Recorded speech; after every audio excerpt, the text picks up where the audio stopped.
everyone! As I mentioned in my last immunity video, I wanted to share some more tips with you about what you can do to help improve your immunity, keep it strong, and keep all of those bad bugs away without just shutting off all outside world contact.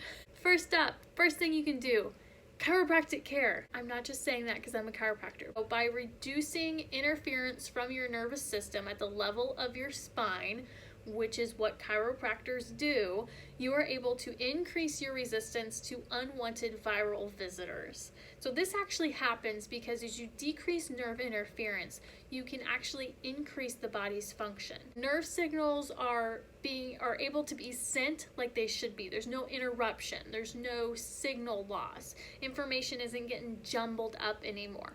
Nice and clear messages are now being sent. And as these clear messages get sent, there's less stress on the body because the body isn't trying to figure out anymore what's going on and getting stressed because it can't figure it out.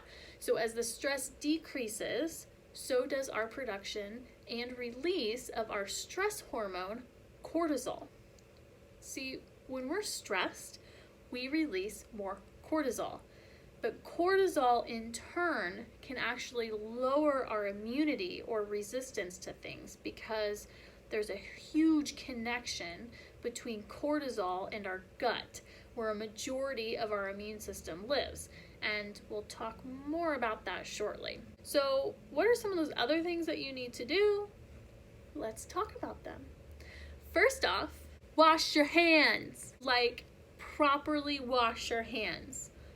Warm water and soap. I cannot tell you how many times I have been out shopping and I use the bathroom and I'm standing at the sink washing my hands and someone walks out of a stall right past the sinks and they don't bother to wash their hands. I don't care if you're stepping into a stall to just change your shirt. We have to start thinking bigger than that. So think about everything that you touched going into the bathroom and out. You touched the door, the handles, everything that other people have touched after using the bathroom. And that is why it's so important to wash your hands.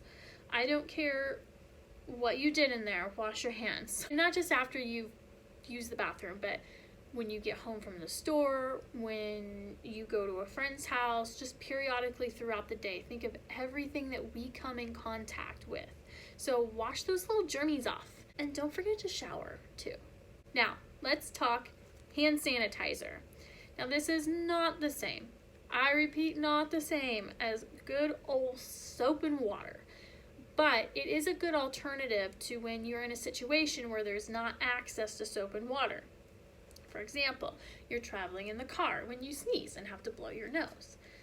No sink there, so using hand sanitizer is a great option. Keep those buggies to yourself, or boogers. Keep those to yourself too. But when you use hand sanitizer, are you using it properly? So make sure that you're reading the back of the bottle. Some sanitizers will tell you to thoroughly rub the product in until dry.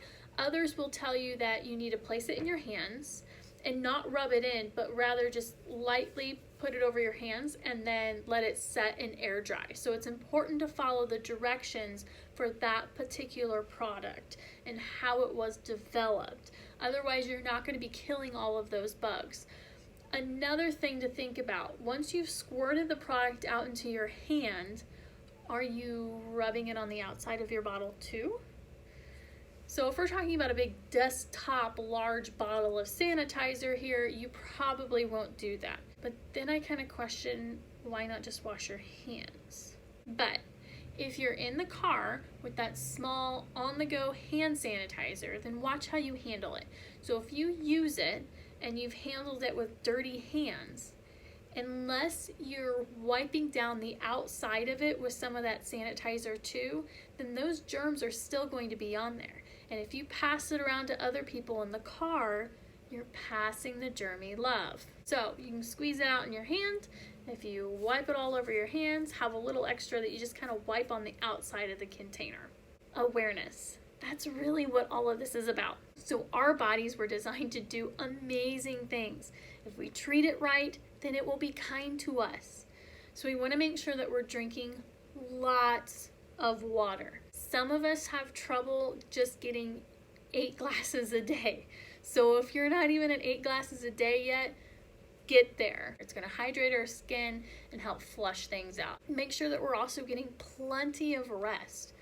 If you need 8 hours of sleep a night and you're only getting 5, that's not good. So make sure that you're getting enough rest and that it's quality rest. The more sleep deprived we are, the higher our cortisol levels can be, which means the less immunity we have. Also, avoid touching your face, especially your eyes and your nose. These are excellent entry points for viruses. So make sure that we're not touching our face all the time, which is really hard to do because you probably never have to touch your face until somebody says don't do it. And then your eyes and nose itch all the time. I understand. Cover your cough. Y'all, seriously, cover your mouth when you cough and use the inside of your arm. So don't cough all over your hand and then extend it out to shake someone else's hand. That totally defeats the purpose, y'all. So, into your arm, and we're good to go. Eat a balanced diet. Now is not the time to stock up on Lifesavers and Jolly Ranchers and sugar-coated cereals and brownies and Pixie Sticks. Do they even sell Pixie Sticks anymore? Rather, eat a balanced diet full of antioxidant-rich fruits and veggies. About 80% of your immune system lives in your gut. Seriously. So if you're overloading it with processed foods and simple sugars, it's going to be busy trying to process and digest and filter that stuff out rather than trying to focus on boosting your immune system. Your digestive system is full of wonderful little gut bugs that work every day to keep your immune system in tip-top shape. But if you're feeding them junk, they're going to rebel like a couple of unruly teenagers. So instead, feed them what they want, and they will stay happy and work overtime to keep you happy. Continue your supplementation of probiotics and prebiotics to help keep those gut bugs happy. Some of my favorite immune boosting vitamins are A, D3, and C, along with the mineral zinc. During times of stress and flu seasons, I always boost the amount that I'm taking. Talking to your doc is the best way to determine the right amount for you. This is something that I do on a daily basis for people, so it's not hard to help you figure out how much you should be taking. And last, but definitely not least, get some fresh air. Get outside. Enjoy the breeze across your face, the sunshine beating down, and relax. Go for a walk. A nice little walk for some moderate exercise will actually help to boost your immunity too. Open air therapy is a real thing, y'all. The 1918 influenza pandemic, surgical tuberculosis, to lepers. Google it if you don't believe me. It does amazing things. So go outside. And you don't have to travel all over the place if you don't want to. Just discover your driveway or your back patio. Just get outside and get some sunshine. Okay, so to sum it up, don't be gross. Wash your hands, shower, do your laundry, eat right, get plenty of water, and rest, and slow down. Just breathe. Keep calm. Prayer, meditation. Just be smart about it and don't panic. Because if you panic, you'll just raise those cortisol levels if you do.